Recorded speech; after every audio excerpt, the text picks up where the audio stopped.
శ్రీ సచ్చిదానంద సమర్థ సద్గురు సాయినాథ్ మహారాజ్ की జై.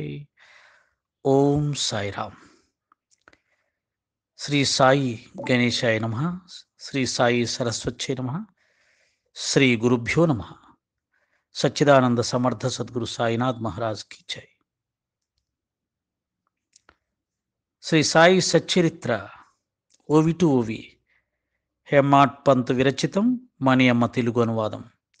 4వ అధ్యాయంలో 81వ ఓవి నుంచి 100వ ఓవి వరకు పారాయణ చేసుకుందాం. తర్వాత విశ్లేషణ చూద్దాం. సాయిబాబాకు నామస్మరణ యందు మిక్కిలి ప్రీతి. అనవరతరం అల్లా మాలిక్ అని అంటూ ఉండేవారు. రాత్రింబవళ్ళు తమ సముఖంలో నామసప్తాహాలను చేయించేవారు. ఒకసారి దాసగనుకు నామసప్తాహం చేయమని ఆజ్ఞాపించారు. దాసగను వారితో, చేస్తాను, కానీ విఠలుడు సాక్షాత్కరించాలి మరి అని అన్నాడు.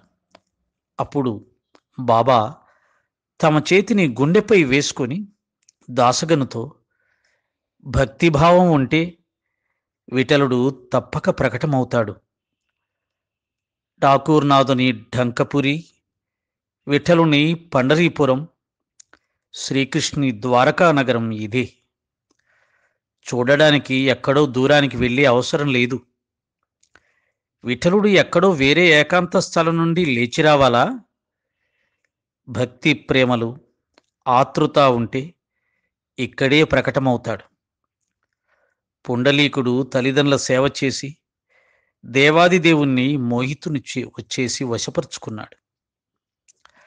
అతని భక్తిభావానికి భగవంతుడు ఇటుకపైన నిల్చుండిపోయాడు అని అన్నారు. నామసప్తాహం సమాప్తి కాగానే దాసగనుకు షిరిడీలో విఠలుని దర్శనమైందని అంటారు. బాబా వచనాలు అనుభవంలోకి వచ్చాయి. ఒకసారి కాకసాబ్ దీక్షిత్తు ప్రాతకాలం తన నియమానుసారం స్నానమయ్యాక ఆసనంలో ధ్యానమగ్నుడై ఉండగా అతనికి విఠలుని దర్శనమైంది. తర్వాత బాబా దర్శనానికి వెళ్ళగా, బాబా, విఠలు పాటీలు వచ్చాడు కదా, అతనిని కలిశావా అని విచిత్రంగా ప్రశ్నించారు. ఆ విఠలుని గట్టిగా పట్టుకో, అతడు పారుబోతు. ఒక్క క్షణమైన ఆలస్యం చేసి దృష్టిని మరలిస్తే పారిపోతాడు. గట్టిగా మేకు కొట్టి అతన్ని కదలకుండా పట్టుకోవాలి. ఇది ప్రాతకాలం జరిగింది. మధ్యాహ్నం మరో అనుభవం, విఠలుని దర్శన వైభవం. ఎవరో వేరే ఊరివారు పండరీపుర 25 విఠలుని చిత్రపటాలు అమ్ముకోవాలని వచ్చారు. దీక్షిత్కు ఉదయం ధ్యానంలో కనిపించినటువంటి ఫోటోలు పూర్తిగా అదే రూపం. అది చూచి అతడు ఆశ్చర్యపోయాడు. బాబా మాటలు గుర్తుకు తెచ్చుకున్నాడు. అమ్ముకునేవానికి డబ్బిచ్చి ఎంతో ప్రేమతో ఒక పటాన్ని కొనుక్కొని భక్తిగా పూజలో పెట్టుకున్నాడు. విఠలుని పూజ యందు సాయికి గల ఆదరణను కనబరిచే శ్రవణ మనోహరమైన మరొక అందమైన కథను ఆనందంగా వినండి. భగవంతరావు క్షీరసాగర్ యొక్క తండ్రి విఠలుని భక్తశ్రేష్ఠుడు. పండరీపుర యాత్ర తరచూ చేసేవాడు. వారి ఇంట్లో విఠలుని విగ్రహం ఉంది. తండ్రి స్వర్గస్థుడవగానే పూజార్చనలు, నైవేద్య సమర్పణలు ఆగిపోయాయి. శ్రాద్ధం కూడా ఆగిపోయింది. పండరీ యాత్ర గురించి మాటే లేదు. ఈ భగవంతరావు షిరిడీకి వచ్చినప్పుడు బాబా అతని తండ్రికి గుర్తు చేస్తూ, ఇతని తండ్రి నా స్నేహితుడు, నా స్నేహితుని కుమారుడే ఇతడు. అందువల్లనే నేను ఇతన్ని ఇక్కడికి లాక్కుని వచ్చాను. ఇతడు ఎప్పుడు నైవేద్యం పెట్టకుండా నన్ను కూడా పస్తులుంచుతున్నాడు. విఠలుని కూడా పస్తులుంచాడు. అందుకే ఇతన్ని షిరిడీకి తీసుకుని వచ్చాను. ఇప్పుడు ఇతనికి గుర్తు తెచ్చి మరలా ఇతని పూజ ప్రారంభించేలా చేస్తాను అని చెప్పారు సాయిబాబా. ఓం సాయిరామ్. ఇక విశ్లేషణలోకి ప్రవేశిద్దాం. సాయిబాబాకు నామస్మరణ అంటే చాలా ప్రీతి. ఈ నామస్మరణ అనేది మన హిందూ సంప్రదాయంలో చెప్పబడిన గొప్ప సాధన. మనందరికీ తెలుసు, భాగవతోత్తములందరూ చెప్తుంటారు, భాగవతంలో కూడా ఉంది అని చెప్తూ ఉంటారు. కలియుగంలో నామస్మరణ చేస్తే చాలు మోక్షం వస్తుంది అని. మరి సద్గురు సాయినాథుల వారు నామస్మరణను ప్రోత్సహించారు. మరి దీనిని హిందూ ధర్మాన్ని ప్రతిష్ఠించడం అంటారా? హిందూ ఆధ్యాత్మిక విధానాన్ని ప్రోత్సహించడం అంటారా? మరి లేక హిందూ ధర్మాన్ని, హిందూ ఆధ్యాత్మిక సాధనను తప్పుపట్టే ముస్లిం సంప్రదాయం అంటారా? బాబాని ఏ విధంగా ముస్లిం అని అంటున్నారో సచరిత్ర జాగ్రత్తగా, శ్రద్ధగా ఒకసారి చదివితే చాలు.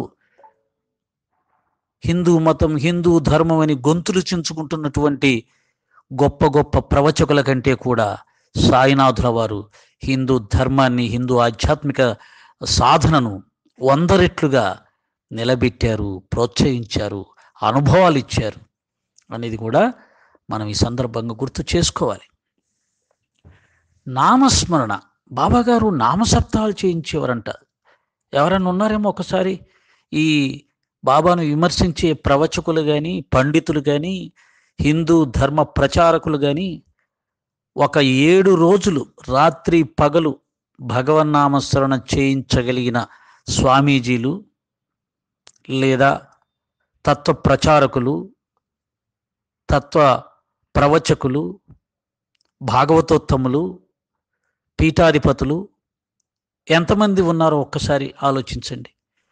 వారం రోజులు రాత్రి పగలు 24 hours 24x7 భగవన్నామస్మరణ చేయించగలిగినటువంటి సాధకులు కానీ, భక్తి ప్రచారకులు కానీ ఎంతమంది ఉంటారండి? ఉంటే వారందరి పాదాలకు శిరస్సు ఉంచి నమస్కరిస్తాం. కానీ సద్గురు సాయినాథుల వారు మన హిందూ ధర్మ ఆధ్యాత్మిక ప్రబోధమైనటువంటి నామస్మరణ కలియుగంలో మోక్షాన్ని ప్రసాదిస్తుంది అన్నదాన్ని ఆచరించి చూపించారు. ఊరికే మాటలతో చెప్పడం కాదు. భగవన్నామస్మరణ చేస్తే మోక్షం వస్తుంది, ఊరికే రాదు. ఒక 2 నిమిషాలు చేస్తే రాదు, 1 గంట చేస్తే రాదు. 7 రోజులు కంటిన్యూగా. ఆనాడు భాగవతాన్ని పరీక్షిత్ మహారాజుకు సుఖమహర్షి విరామం లేకుండా 7 రోజులు భాగవతాన్ని వినిపించడం వల్ల ఆ యొక్క పరీక్షిత్ మహారాజు మోక్షాన్ని పొందగలిగాడు. అదేం ఆషామాషా వ్యవహారం కాదు. నామస్మరణ చేయడం అంటే 1 గంట సేపు చేస్తే మనకు తెలుస్తుంది అది ఎంత కష్టమనేది. భగవంతుని మీద ఎంత ప్రేమ ఉంటే, ఎంత భక్తి ఉంటే, ఎంత సాధన ఉంటే సాధ్యమవుతుంది. దాన్ని బాబాగారు సుసాధ్యం చేసి చూపించారు తన సన్నిధానంలో. జగద్గురు, ఆది గురువు, సాక్షాత్ పరమాత్మ కాబట్టి, పరబ్రహ్మ కాబట్టి ఆయన సన్నిధానంలో ఆయన శక్తి వల్ల, ఆయన అనుగ్రహం వల్ల నామసప్తాన్ని చేసే శక్తి కలిగింది ఆనాటి భక్తులకు. కనుక ఆయన దయ వల్ల ఒక పోలీస్ కానిస్టేబుల్గా ఉండి ఆధ్యాత్మిక ఉన్నత శిఖరాలను అధిరోహించి ఎన్నో ఆధ్యాత్మిక గ్రంథాలను రచించి హరికథా పితామహుడిగా పేరుగాంచినటువంటి దాసగను మహారాజుని బాబాగారు నామసప్తాహం చేయమని ఆదేశించారంట. ఆయన సన్నిధానంలో నామసప్తాహాలు జరుగుతూ ఉండేవి, భక్తుల చేత చేయించేవారు. దాసగనుని నువ్వు నామసప్తాహం చెయ్యి అని చెప్పి అన్నాడు. అంటే సప్తాహ కాలం ఆయన ఇష్టదైవ నామస్మరణ. ఆయనకి ఎవరు ఇష్టదైవం? పాండురంగడు, శ్రీహరి. కనుక హరినామస్మరణ నువ్వు ఒక 7 రోజులు సప్తాహం కింద చెయ్యు అని అంటే దాసగనివి తక్కువవాడా? ఊరికే ఎందుకు చేస్తాడు? భక్తుడు కదా, భక్తుడికి ఒక స్వార్థం ఎప్పుడూ ఉంటుంది. ఏమిటి ఆ స్వార్థం? తన ఇష్టదైవాన్ని సాక్షాత్కారం చేసుకోవాలి, తన ఇష్టదైవాన్ని కన్నులారా కాంచాలి. కనుక నేను సప్తాహం చేస్తాను, కానీ పండరీనాథుడు నాకు దర్శనం అవుతేనే చేస్తాను అని గురువుకు కండిషన్ పెట్టాడు. అప్పుడు బాబా అన్నాడు, దాంట్లో ఇబ్బంది ఏముంది? ప్రేమతో, తపనతో భక్తుడు నామస్మరణ చేస్తే పండరీనాథుడు తప్పక ప్రకటమవుతాడు అని చెప్పాడు బాబా. పండరీనాథుని పండరీపురం, ద్వారక, శ్రీకృష్ణ పరమాత్మ ఉండే ద్వారక అన్నీ ఇక్కడే ఉన్నాయి. కృష్ణుడు ఎక్కడో ఉండి అక్కడి నుంచి పడుకున్నవాడు లేచి రావాలా ఏమన్నా మన కోసం? ఆయన ఎక్కడో లేడు. నువ్వెక్కడ భక్తిగా ఆయన్ని పిలిస్తే అక్కడే ప్రకటమవుతాడు. అంటే అంతటా ఉన్నాడు. ఇందు గలడందు లేడని సందేహం వలదు, చక్రి సర్వోపగతుండు, ఎందెందు చూచిన అందందే గలడు దానవాగ్రణి అని ప్రహ్లాదుడు చెప్పినట్టుగా బాబా కృష్ణుడు అంతటా ఉన్నాడు. ఎక్కడి నుంచో ఆయన లేచి రావాల్సిన అవసరం లేదు. గను శ్రద్ధతో, భక్తితో, ప్రేమతో నువ్వు నామస్మరణ చేస్తే తప్పక ప్రకటమవుతాడు అని చెప్పాడు. అలా చెప్పి ఆయన చేత నామసప్తాహం చేయించాడు. దాసగణ మహారాజుకి నామసప్తాహం ముగిసిన తర్వాత విఠలుని సాక్షాత్కారం అయిందని కూడా తెలిసింది అని రాశాడు హేమాడ్ పంత్ గారు. అంటే హిందువుల చేత వారి ఇష్టదైవ నామస్మరణ చేయించి వారికి ఆ ఇష్టదైవ సాక్షాత్కారాన్ని ప్రసాదించి హిందూ యొక్క మతములో, ధర్మంలో ఆ భక్తికి ఎంత శక్తి ఉంది అని తెలియచెప్పాడు. భక్తిలోని శక్తిని తెలియచెప్పాడు. భగవత్ సాక్షాత్కారాన్ని ప్రసాదించాడు. ఇప్పుడు ఎంతమంది బాబాను విమర్శించే వాళ్ళు భగవత్ సాక్షాత్కారాన్ని ప్రసాదించగలరా? వారు ఏ సాధన చెప్తే ఆ సాధన చేస్తాం, చేయమని కానీ సాక్షాత్కారాన్ని ప్రసాదించగలని హామీ ఇవ్వగలరా? ఆ హామీ ఇవ్వాలంటే దానికి కావలసినటువంటి శక్తి ఉండాలి, ఆ అధికారం ఉండాలి. గురువు కాబట్టి ఆ అధికారంతో చెప్పాడు, నువ్వు శ్రద్ధాభక్తులతో పారాయణం చేయి, నామస్మరణ చేయి, వస్తాడు విఠలుడు అని చెప్పాడు. చెప్పినట్టుగా సాక్షాత్కారాన్ని ప్రసాదించగలిగాడు. విఠలుని పాండురంగడి సాక్షాత్కారాన్ని ప్రసాదించి నామస్మరణ యొక్క శక్తిని లోకానికి చాటి హిందూ ధర్మాన్ని నిలబెట్టినటువంటి సమర్థ సద్గురు సాయినాథుడు మీకు ఫకీర్లా కనిపిస్తున్నాడా? ముస్లింలా కనిపిస్తున్నాడా? ఆ తండ్రిని విమర్శిస్తారా? ఆశ్చర్యం కాదు. హిందూ ధర్మాన్ని నిలబెట్టినటువంటి ఒక అవతార పురుషుణ్ణి, ఒక మహాత్ముణ్ణి అలా భావించడం పాపం కాదు. ఆలోచించుకోవాలి. అడుగడుగునా హిందూ ధర్మాన్ని నిలబెట్టింది మన యొక్క సచ్చరిత్ర. అడుగడుగునా హిందూ ధర్మాన్ని వ్యాపింపచేసింది సచ్చరిత్ర. చదివితే తెలుస్తుంది. చదవరు, చూడరు, ఎవరు చెప్పింది వినరు. మహాత్ములకు కూడా పట్టిన జాడ్యం ఇది, కలియుగ ప్రభావం. కనుక ఆ విధంగా విఠల సాక్షాత్కారం ప్రసాదించగలిగాడు దాసగణ మహారాజ్ చేత. అతి కఠినమైన, కష్టసాధ్యమైన నామసప్తాలు జరిపించాడు సద్గురు సాయినాథుల వారు. ఆ తర్వాత కాకాసాహెబ్ దీక్షిత్తుని కూడా అనుగ్రహించారు. ఎలాగా? కాకాసాహెబ్ దీక్షిత్తు స్నానం చేసి నియమంగా ధ్యానం చేసేటప్పుడు అతని కలలో, అతని యొక్క ధ్యానంలో విఠలుడు సాక్షాత్కరించాడంట.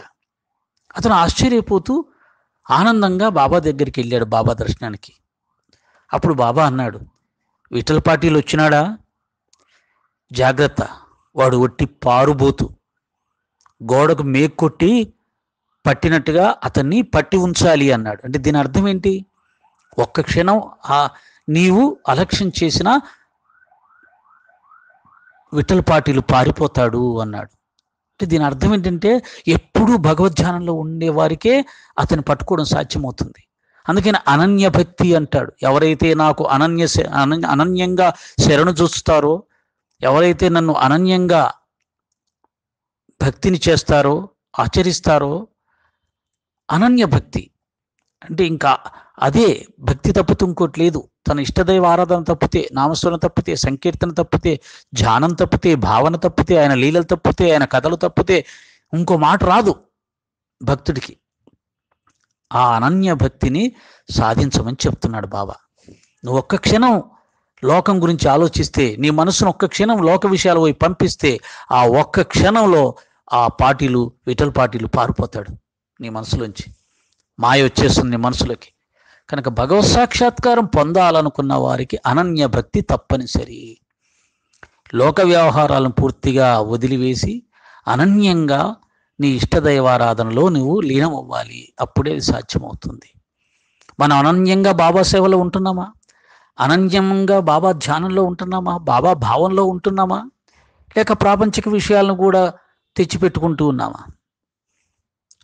అది అందరికీ లభ్యమయ్యేది కాదు. ఆ మహాభాగ్యం ఎన్నో జన్మల పుణ్యబలం ఉంటే తప్ప అనన్య భక్తి లభించదు. ఏకాగ్రతతో కూడిన భక్తి లభించదు. అది లభించిన వారు ధన్యులు. వారికి జన్మరాహిత్యం సుసాధ్యం. కనుక కాకాసాహెబ్ దీక్షిత్ కూడా బాబా గారు విఠల్ దర్శన్ ప్రసాదించారు. అప్పుడు బాబా ఈ మాటలు అన్నాడు కదా, విఠల్ పార్టీలు వచ్చినాడా, వాడు పారుబోతు, జాగ్రత్తగా పట్టుకో, గోడకు మేక్కొట్టి పట్టినట్టుగా పట్టి ఉంచు, లేకపోతే వెళ్ళిపోతాడు అన్నాడు. దీక్షిత్కి అర్థం కాల, ఏమిటి బాబా ఎందుకు ఇలా అన్నారు అని ఆలోచించుకుంటూ ఇంటికి వచ్చాడు. ఇంటికి వచ్చేసరికి ఎవరో పండరీపురం నుంచి వచ్చిన ఒక వ్యక్తి ఆ పండరీపురం విఠలుని యొక్క ఫొటోస్ 25 ఫోటోలు అమ్మకానికి తీసుకొని వచ్చి అమ్ముతూ ఉన్నాడు. చూస్తే ఆ యొక్క ఫోటోలో ఉన్న పండరీనాథుడి రూపమే ఆ కాకాసాహెబ్ దీక్షిత్ ధ్యానంలో అతను దర్శించగలిగాడు. ధ్యానంలో విఠలుడు కనిపించడం ఒక విచిత్రం. అది బాబాగారు గుర్తించి అతనికి చెప్పడం ఇంకొక అనుభవం. బాబా చెప్పిన తర్వాత ఆ ధ్యానంలో చూసిన విఠలుడే మళ్ళీ ఫోటో రూపంలో కనిపించడం అతనికి ఆశ్చర్యం వేసి వెంటనే ఆనందంతో డబ్బులు ఇచ్చి ఒక ఫోటో కొనుక్కొని తన పూజా మందిరంలో పెట్టుకొని విఠలుని పూజ చేయడం మొదలుపెట్టాడు. ఇది ఒకటి దాసగర్ మహారాజుకు విఠల్ సాక్షాత్కారం వచ్చేలా చేశాడు. కాకాసాహెబ్ దీక్షిత్కి విఠల్ సాక్షాత్కారం ప్రసాదించి ఫోటో కొనుక్కొని పూజా మందిరంలో పెట్టుకొని పూజింప చేసుకునేలా చేశాడు. ఆ తర్వాత అనంతరావు క్షీరసాగర్ అనే అతను బాబా దర్శనానికి వచ్చినప్పుడు ఇతని తండ్రి నా స్నేహితుడు, అందుకనే ఇతని ఇక్కడ తీసుకొని వచ్చాను. ఇతని తండ్రి నా స్నేహితుడు, అందుకే ఇతన్ని ఇక్కడ తీసుకొని వచ్చాను. ఇతను నన్ను కూడా పస్తులు పెడుతున్నాడు, పాండురంగుని కూడా పస్తులు పెడుతూ ఉన్నాడు. ఎందుకు ఈ మాట అన్నాడు? వాళ్ళ నాన్నగారు మంచి భక్తుడు, ప్రతి సంవత్సరం పండరి యాత్రకు వెళ్ళేవాడు. అటువంటి తండ్రి కడుపున పుట్టిన ఇతను అనంతరావు క్షీరసాగర్ ఆయన తండ్రి చనిపోయిన తర్వాత పండరి యాత్ర మానేశాడు, ఇంట్లో పూజా పునస్కారాలు మానేశాడు, శ్రాద్ధం మానేశాడు, చేయవలసినటువంటి కర్మలన్నీ వదిలేశాడు. తప్పనిసరిగా చేయవలసినటువంటి కర్మలు కొన్ని ఉంటాయి. తల్లిదండ్రులకు పెట్టాల్సిన శ్రాద్ధాలు, ప్రతిరోజు భగవదారాధన, ఇవన్నీ ఉంటాయి. అవి అన్నీ వదిలేశాడు. అంటే ఒక రకంగా ఆధ్యాత్మిక భ్రష్టత్వం పొందాడు. అంటే భౌతిక జీవితమే సత్యం అనుకునే భ్రమలో పడి జీవిస్తున్నాడు. కానీ అతని తండ్రి బాబా భక్తుడు కావడం, ఇక్కడ బాబా వేరు పాండురంగడు వేరు కాదని కూడా మనకు తెలుస్తుంది. ఎందుకని? ఇతను నన్ను విఠలును కూడా పస్తులు పడుకోపెట్టాడు అన్నాడు. ఇతను నా స్నేహితుడు అన్నాడు. నిజానికి అనంతరావు క్షీరసాగర్ తండ్రి పాండురంగ భక్తుడు, పండరయాత్రకి వెళ్ళేవాడు. అంటే పాండురంగ భక్తుణ్ణి నా భక్తుడు అంటున్నాడు, నా స్నేహితుడు అంటున్నాడు. కాబట్టి అలాగే నన్ను పస్తులు పడుకోపెట్టాడు, పాండురంగాన్ని పస్తులో అంటే నన్ను పాండురంగాన్ని ఇద్దరిని చెప్తున్నాడు. కానీ ఈడ ఒక్కరే, నేనే పాండురంగాన్ని ఒక్కోసారి చెప్పేస్తాడు. కానీ ఇక్కడ విడదీసి చెప్తూ ఉన్నాడు, నన్ను పాండురంగని పస్తులు పడుకోపెట్టాడు. అంటే పాండురంగ భక్తుడేనా, పాండురంగడి పూజను వదిలేశాడు. వాళ్ళ నాన్నగారు చేసేవాడు, ఇతను వదిలేశాడు. కాబట్టి పూజ మానేశాడు, నైవేద్యం మానేశాడు. కాబట్టి పాండురంగడిని పస్తులు పడుకోపెట్టాడు. ఆ పాండురంగడే నేను అని చెప్తూ నన్ను కూడా పస్తులు పడుకోపెట్టాడు అన్నాడు. అంటే పాండురంగడి పూజ చేయకపోతే బాబా పూజ చేయనట్టే, పాండురంగడి పూజ చేస్తే బాబాకు పూజ చేసినట్టే, పాండురంగడి ప్రసాదం పెడితే బాబాకు పెట్టినట్టే, పాండురంగడికి పెట్టకపోతే నా బాబాకు పెట్టనట్టే అని అభేద తత్వాన్ని చెప్తున్నాడు. పాండురంగడే నేను, నేనే పాండురంగుడు అని ఒకసారి విడదీసి చెప్తున్నాడు. దాన్ని మనం అర్థం చేసుకుంటే ఒక్కడే పాండురంగడే సాయినాథుడు అని తెలుస్తుంది. ఇతని చేత తిరిగి నేను పూజ చేయించడానికి ఇక్కడికి పిలిపించాను అన్నాడు.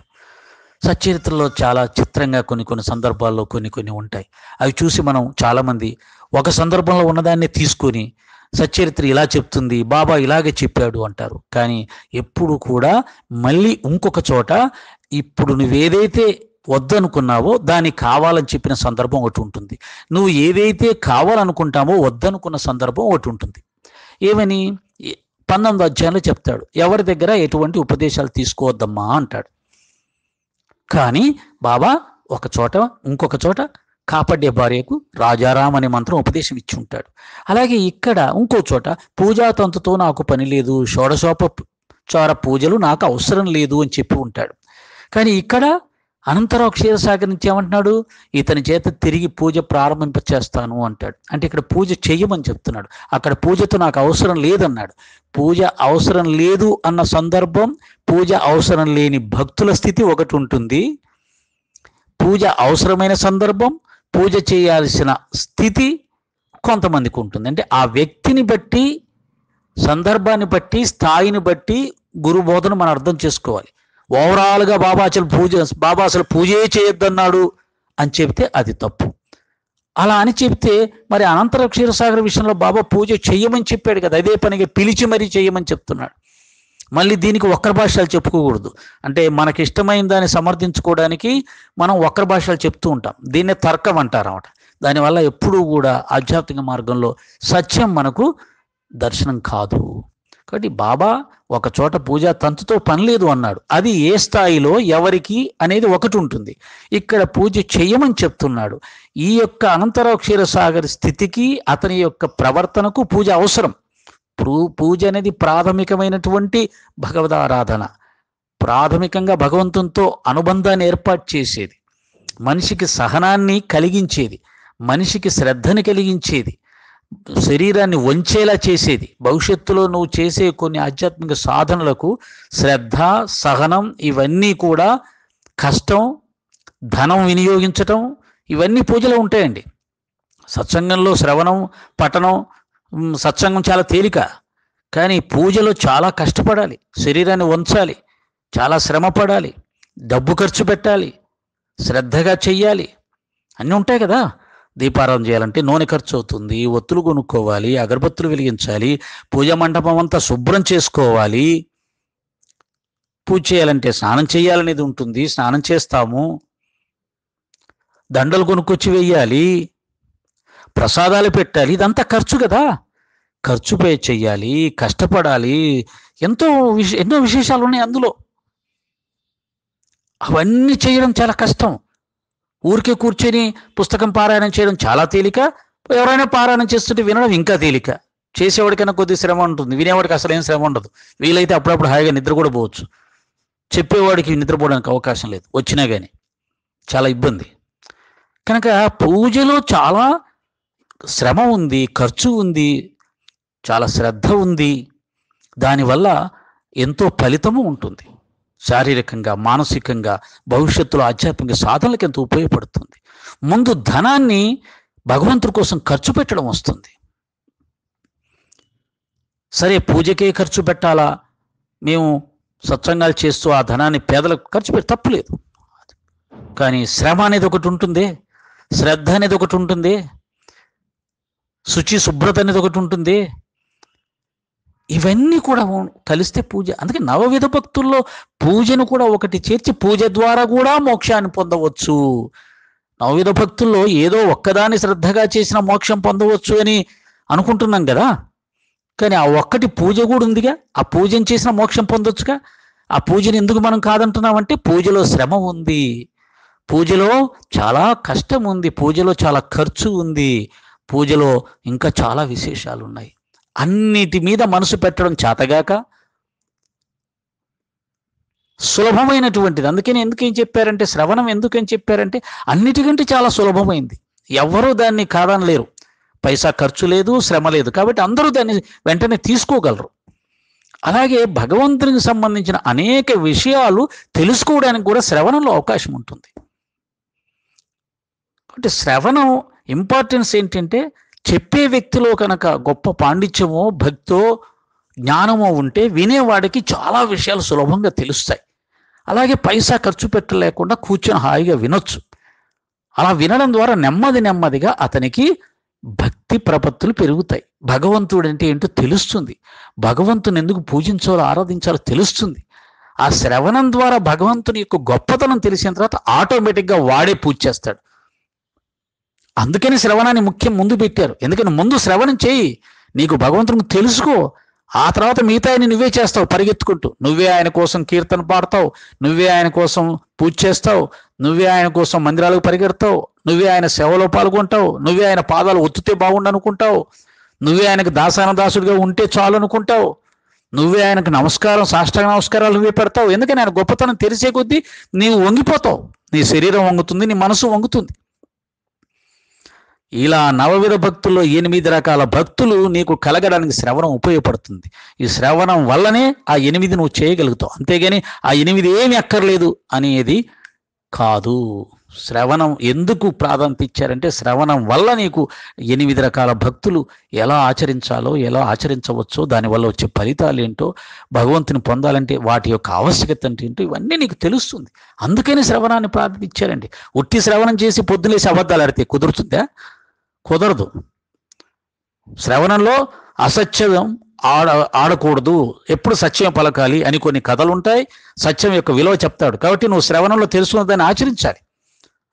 శ్రవణంలో పిసినారితనం పనికిరాదు, దాన ధర్మాలు చెయ్యాలి అని కొన్ని కథలు ఉంటాయి. వాటి యొక్క ప్రాధాన్యతని చెప్తాడు. కాబట్టి నువ్వు రేపు పొద్దు నుంచి ఆ 10 రూపాయలు వదలడం నేర్చుకోవాలి, 100 రూపాయలు వదలడం నేర్చుకోవాలి. ఊరికే శ్రవణం చేసి డబ్బులు పైసా కూడా తీయకుండా అవుతుందా? శ్రవణంలో క్రోధాన్ని జయించమని ఉంటుంది, కోపాన్ని జయించమని ఉంటుంది. నువ్వు ఆ కోపాన్ని జయించాలి, నిగ్రహించుకోవాలి, శాంతాన్ని సాధన చెయ్యాలి. అంతేగాని ఉట్టి శ్రవణం చేసి అది అయిపోగానే మళ్ళీ కోపతాపాలకు నీ ఇష్టం వచ్చినట్టుగా మాట్లాడుతుంటే అవుతుందా? కాదు కదా. కాబట్టి శ్రవణం యొక్క ప్రాధాన్యత చాలా ఎక్కువగా ఉంది. దాని తర్వాత చేయాల్సినవన్నీ చెయ్యాల్సిందే. అప్పుడు నీకు అసలైన కష్టం మొదలవుతుంది. ఆ కష్టమైన ఇష్టంగా చేయడానికి శ్రవణం నీకు ఉపయోగపడుతుంది. కనుక బాబాగారి మార్గంలో, సచ్చరిత్రలో సందర్భాన్ని బట్టి బోధనలు ఉన్నాయి బాబాగారివి. వారి వారి మానసిక స్థితిని బట్టి, అవసరాన్ని బట్టి వారు బోధనలు చేశారు. పూజను కూడా చెయ్యమని క్షీరసాగరునికి చెప్పడం జరిగింది. ఇలా పాండురంగని యొక్క భక్తిని బాబా స్వయంగా ప్రోత్సహించడం జరిగింది. హిందూ ధర్మాన్ని నిలబెట్టడానికి, హిందువుల యొక్క భక్తుల యొక్క విశ్వాసాన్ని నిలబెట్టడానికి ఆయన ఎంతో కృషి చేశారు, ఆచరించి చూపించారండి. ఊరికే చెప్పడం కాదు, మాటలతోటి. నీకు భగవత్ సాక్షాత్కారం కలుగుతుంది అని చెప్పి భగవత్ సాక్షాత్కారానికి కలిగించినటువంటి పరమాత్మ సద్గురు సాయినాథుల వారు. కనుక బాబాను విమర్శించే వాళ్ళు మొదట సచ్చరిత్రని పారాయణం చేయండి. ఆ తండ్రి ఎంత గొప్పగా హిందూ ధర్మాన్ని నిలబెట్టారు మీకు తెలుస్తుంది. హిందూ ఆచారాలను, పద్ధతులను, భక్తిని ఎంతగా గౌరవించారో, ఎంతగా వ్యాపింపచేశారో తెలుస్తుంది. చదవండి, చదివితే తెలుస్తుంది. ఓం శ్రీ సాయిరామ్.